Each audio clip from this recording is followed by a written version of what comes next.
என் நெஞ்சில் குடியிருக்கும் பார்வையாளர்களே, உங்கள் அனைவருக்கும் மாலை வணக்கம். என்னுடைய மாலை உணவு நிறையா பேர் பார்க்குறீங்க, மோர் தென் 1 lakh பார்த்துருக்கீங்க. ஆனால் சப்ஸ்கிரைப் பண்ணல. தயவு செய்து சப்ஸ்கிரைப் பண்ணவும்.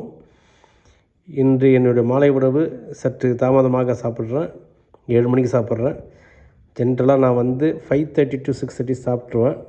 அதுதான் உடலுக்கு நல்லது.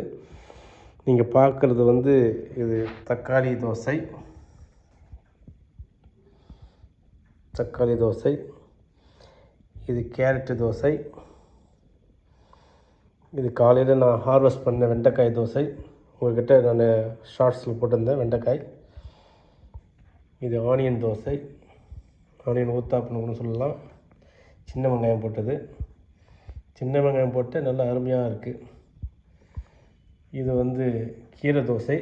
அதாவது காலையில் நான் பாலக்கீரை கொண்டு வந்தேன், ஹார்வெஸ்ட் பண்ணேன், அது ஷார்ட்ஸில் போட்டிருந்தேன் அந்த கீரை.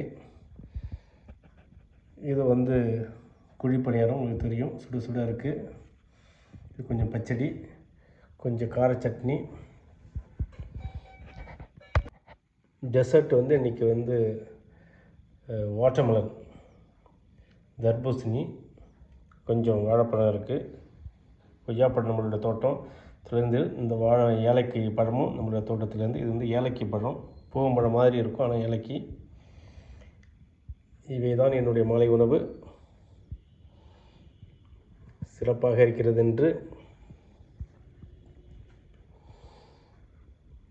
அனைவரும் இதுபோல் ஆரோக்கியமான உணவை உண்டு மகிழவும்.